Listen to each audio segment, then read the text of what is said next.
Bonsoir, Merci. professeur. Merci. Vous me donnez le trac, savez-vous? Oui, oui, je vois ça. Faut Ça avouer, va aller, à moitié ça va aller, pardonné. ça va aller, ça va aller. Pourtant, le trac, je ne devrais pas l'avoir parce que nous sommes presque entre compatriotes. Presque. Je voudrais préciser les choses. Ça ne se voit pas, mais je suis à moitié belge.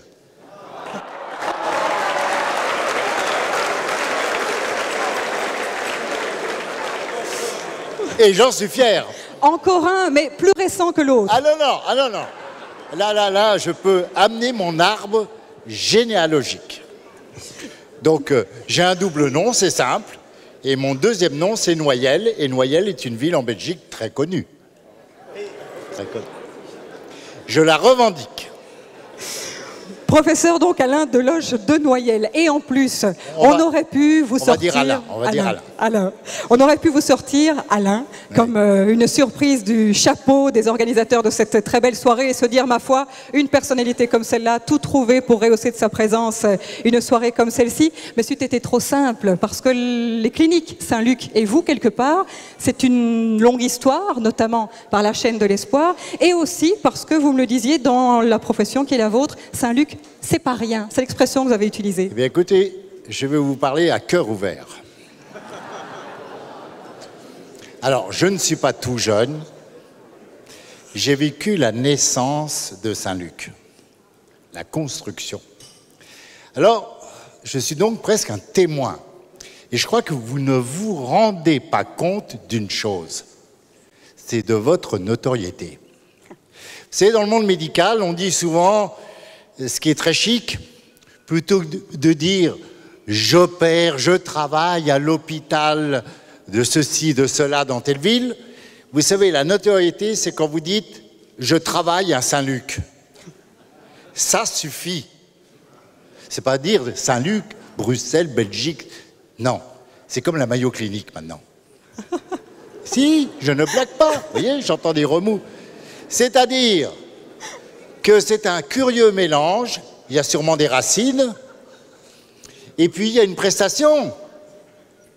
Donc, vous faites partie des fleurons de la médecine en Europe. C'est comme ça. Et ça mérite et quelques c'est le Parisien qui applaudissements, vous quand le même. dit.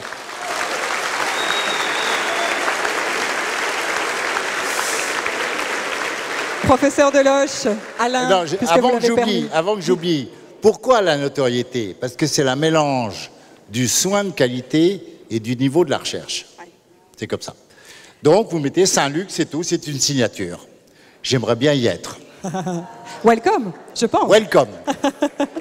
Et ceci dit, à propos de recherche précisément, vous m'avez dit quand on s'est entendus brièvement tous les deux, ce qui est unique, c'est cette qualité des cliniciens chercheurs à Saint-Luc. C'est propre à Saint-Luc, bien sûr, ailleurs aussi, mais je crois que c'est propre à Saint-Luc, c'est-à-dire qu'on aurait tendance, surtout maintenant, de séparer complètement la recherche de la clinique. C'est-à-dire que le clinicien-chercheur, c'est une race, je ne vais pas dire en voie d'extinction, ça serait sévère, mais qui diminue. Moi, j'ai connu les grandes heures du clinicien-chercheur, où moi, je travaillais avec Carpentier toute la nuit. On opérait le jour, puis la recherche se faisait la nuit pour trouver les nouvelles valves. C'était passionnant. Et moi, je crois que ce qui est très intéressant, c'est que le clinicien est proche du malade. Il est proche du problème. Et moi, je suis un ardent défenseur du clinicien-chercheur. Je n'ai rien contre la recherche fondamentale, je n'ai rien contre le chercheur à temps plein. Il faut le mélange. Et c'est ce que je perçois à Saint-Luc comme une culture. C'est une culture. Clinicien-chercheur, pourquoi? Parce que c'est pour employer un terme un peu technique, ce bénéfice patient systématiquement. On n'opère pas juste une maladie, on opère un malade. C'est l'homme que l'on voit derrière. C'est-à-dire qu'on voit... Souvent, vous vous posez le problème, quel est le bienfait de cette recherche? Quel est le bénéfice pour le malade? Bon, non, c'est comme ça qu'il faut raisonner. Mais le clinicien, tout de suite, il vous dit, oui, mais attendez, moi je peux vous donner quelques exemples de décès dus à cette maladie. C'est comme ça. Il le vit, le clinicien, et ça lui donne un dynamisme extraordinaire pour chercher. Et ce sont des choses qui concrétisent toutes ces actions que nous menons avec vous, évidemment, Alain Deloche. Moi, il y a une chose qui m'a frappée. Évidemment, c'est une déformation professionnelle. Quand je sais que je vais rencontrer quelqu'un, ne serait-ce que pour quelques minutes comme ce soir, ben on potasse Vous avez moins le trac, hein? Quand même. Vous Un avez petit peu moins. Elle est plus relax, hein? C'est grâce à vous. C'est grâce à vous. Elle parle à Noyelles. Donc j'ai potassé, vous disais-je, et ce qui m'est apparu vraiment comme évident, c'est cette faculté qui est la vôtre de transformer ce qui, bon, il faut bien le reconnaître pour la plupart d'entre nous, l'hôpital, la clinique est associée à quelque chose d'un peu sombre, la maladie, la mort. Eh bien, vous avez cette force de transformer, cette faculté de transformer tout ça en énergie de vie, en fait. Presque une revanche sur l'injustice, sur la mort, quelque part. Oui, je suis un hospitalier convaincu, pur, et j'ai passé toute ma vie à l'hôpital. C'est vrai que la mort est là, mais la vie est là aussi. Et quel progrès! Je crois que vous ne pouvez pas imaginer le progrès qu'a fait la médecine. Moi, j'ai connu le début de la chirurgie cardiaque, où chaque opération durait un minimum de 12 heures. Et quelquefois, il fallait réopérer la nuit. Enfin, c'est inimaginable. Maintenant, on sort au 2e jour. Et on se plaint de la cicatrice. C'est formidable. Dans un livre que vous avez publié récemment, dites-moi docteur, où vous confiez votre passage à vous sur le billard aussi, vexation suprême dans un service en plus. J'ai voulu vérifier la qualité de la médecine. Vous confiez, vous l'appelez un petit ange blond sur un lit trop grand pour lui, un petit Christian, si je me souviens bien. Christian. Qui à lui seul, dites-vous, résume l'excellence et l'utilité de l'évolution de la recherche, de l'évolution technologique de ces années que vous évoquez. Oui, je suis passé dans le temps très, très brièvement. Oui, il y a toujours des enfants. Cet enfant, c'est le symbole de tout. C'est un enfant, Christian, un petit ange blond, et qui avait fait un arrêt cardiaque durant une opération pour une appendicectomie. En fait, il avait une myocardite évolutive, et on nous a appelés. Qu'est-ce qu'on fait? Mais il y a 20 ans, on aurait dit, eh ben, il n'y a rien à faire. Mais là, c'était il y a quelques années. On dit, on le prend tout de suite et on lui met un cœur artificiel provisoire. Mais on a sauvé Christian. L'ange blond en réa qui avait son cœur artificiel. Mais on est à la limite des choses, là. Et à lui seul, il justifie tous les progrès. Et alors, bien sûr, il n'a pas eu besoin de greffe parce qu'une myocardite a récupéré. On ne savait pas très bien s'il allait récupérer. Il a récupéré. Et puis Christian est retourné à l'école. On banalise même les succès, vous voyez. Alors, on a beaucoup d'exemples comme ça. Et j'aurais profité d'être avec vous ici pour dire l'autre attache que j'ai à Saint-Luc, qui est la chaîne de l'Espoir, que nous avons créée avec Jean Rebel, qui est là-bas. Qui est ici présent. Et c'est la même culture. C'est d'exporter, c'est aussi le rôle de Saint-Luc, que d'exporter le savoir ailleurs. Et voilà, la boucle est bouclée. Saint-Luc qui a réagi très vite avec le professeur Rubet, vous le disiez, pour enchaîner sur, c'est le cas de le dire, sur cette chaîne de l'espoir. Professeur Deloche, la recherche et l'évolution de la recherche que vous évoquiez tout à l'heure, il y a des anecdotes très touchantes, comme celle du petit Christian dans ce livre que j'évoquais, et des choses un petit peu cocasses aussi. Vous me disiez, fut un temps où on opérait, entre guillemets, à l'aveugle, et vous racontez l'anecdote de ce médecin qui, alors que les tests à l'effort n'existaient pas, les faisait chez lui. De quelle manière? Ça vous a frappé, ça? Ça m'a marqué, vraiment. Bah oui, j'ai connu avant l'épreuve d'effort, et un jour, un cardiologue très, pas mondain, mais presque, c'était dans le 7e arrondissement, et il faisait, comme test d'effort, il habitait au 1er étage d'une grande villa, et il disait à ses malades, descendez, remontez, descendez, remontez. Et puis un jour, il dit, remontez. Remonter. Il était par terre. Les choses ont bien tourné puisque le cardiologue a descendu lui un étage pour masser le temps que le SAMU arrive. Enfin, j'ai connu cette époque-là. Et donc on ne se rend pas compte, mais l'air de rien, toutes ces petites recherches, eh bien ça nous change la vie, vraiment. À la recherche, c'est ce qu'on appelle la recherche appliquée, la recherche clinique. C'est-à-dire que vous maniez deux choses très importantes, c'est-à-dire vous formez les cerveaux pour demain. Mais vous formez aussi les éléments pour bâtir la médecine de demain. Et moi, je crois qu'il n'y a pas de petits projets. Et je vous disais tout à l'heure, en catimini, que le fait essentiel dans notre monde actuel, et vous devez le percevoir, c'est ce qu'on appelle la publication.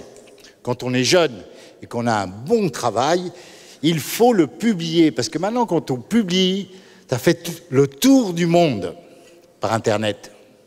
Et ça, c'est essentiel. Et les comités de lecture pour passer les comités de lecture des grands journaux, c'est très difficile. Donc il faut stimuler et puis également aider les jeunes à aller à l'étranger se former pour revenir à Saint-Luc. Pour ramener, évidemment. Et puis, il faut bien le reconnaître, professeur Deloche, et ça, c'est une constatation internationale. Aujourd'hui, ce sont les fondations privées qui permettent de mener des projets de recherche qui sont parmi les plus audacieux, les plus novateurs, ceux qui vont le plus de l'avant. Oui, c'est une évidence. C'est un peu le système là où les Américains excellent. Mais il ne s'agit pas d'aller voir du côté des Américains. C'est-à-dire l'État seul ne peut pas tout, vous le savez. Vous le savez, rien que pour la marche de l'hôpital, c'est difficile. Et nous n'avons pas des budgets de recherche publics qui donnent autant, surtout, ce qu'apporte la Fondation, c'est la flexibilité. C'est-à-dire, elle apporte le plus, le starter, pour faire démarrer peut-être un petit projet qui va devenir un grand projet. C'est ça l'essentiel, le mécénat. Ça, vraiment, c'est indispensable. C'est quelque chose d'incontournable pour moi. Professeur Deloche, parmi ces 20 000 cœurs, un peu plus que vous avez opérés, non? Plus, moins? Peut-être un peu plus. Peut-être un peu plus quand même, hein, mes sources datent. Est-ce qu'il y a, on a parlé du petit Christian tout à l'heure, est-ce qu'il y a l'un ou l'autre cas, comme ça, un souvenir plus marquant dont vous vous dites, eh bien voilà, pour cette personne-là, toute cette carrière est justifiée? Non, mais il me revient toujours, c'est un peu banal de le dire, vous savez que notre premier greffé cardiaque était un dominicain. C'était le père Boulogne. Et moi, ça, c'était un des grands moments de ma vie à l'hôpital. C'est dire qu'on a notre premier greffé, c'était presque le premier greffé cardiaque en Europe, était un religieux, un dominicain. Vous voyez ce que je veux dire? C'est stupéfiant et il nous a éclairés et il nous disait quelquefois, vous savez docteur, votre problème, et je pense que ça sera difficile à résoudre, c'est qu'on a besoin d'une mort pour faire vivre quelqu'un.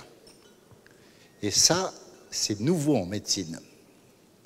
Et donc il donnait une dimension, vous voyez le père dominicain, qui malheureusement est décédé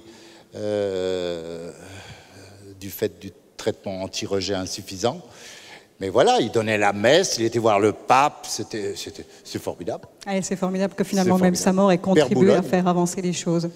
C'est un peu ça. Voilà, autre époque. Une toute dernière chose, professeur Deloche.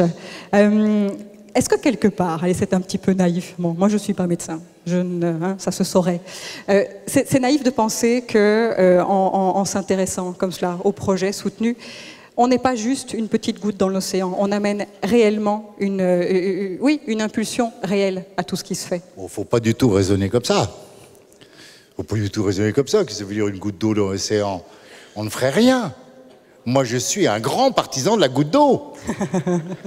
Moi, je suis complètement fanatique de cela. Avec ça, je vais conquérir le monde. Je vais changer le monde. Mais vous croyez, vous vous trouvez un peu délirant, là, non? Mais c'est la réalité. Vous vous rendez compte que de la Fondation Saint-Luc peut venir un projet qui va faire le tour du monde? Parce que c'est ça. Alors oui, beaucoup d'échecs. C'est ça la recherche. Mais pas mal de victoires. Voilà, donc, non, le petit côté, le petit geste, vous savez, j'ai appris en Inde avec le père Sérac, qui disait toujours, tu es plus que ce que tu fais. C'est-à-dire, c'est la symbolique de l'Inde, c'est-à-dire ce que l'on fait, on dépasse ce que l'on fait. Là, je fais un petit peu de philosophie. Le père Sérac, c'est ça la philosophie de l'Inde. On est plus que ce que l'on fait. Il y a le symbole de ce que l'on fait, qui a une portée universelle. C'est pour ça que je crois aux gouttes d'eau et aux petits gestes. Vous aussi. Et que de belles gouttes d'eau ici ce soir. Professeur Deloche, nous nous sommes engagés, vous et moi, à obtenir un silence complet dans cette salle pour un film que vous avez vu, que nous sommes quelques-uns à avoir déjà découvert. Très honnêtement, c'est de l'émotion pure, non? Tout est dit, donc écoutez bien. Pourquoi sommes-nous ici ce soir? Ne dites rien, laissez-vous porter, et je crois que mieux que tous nos discours, tout sera dit.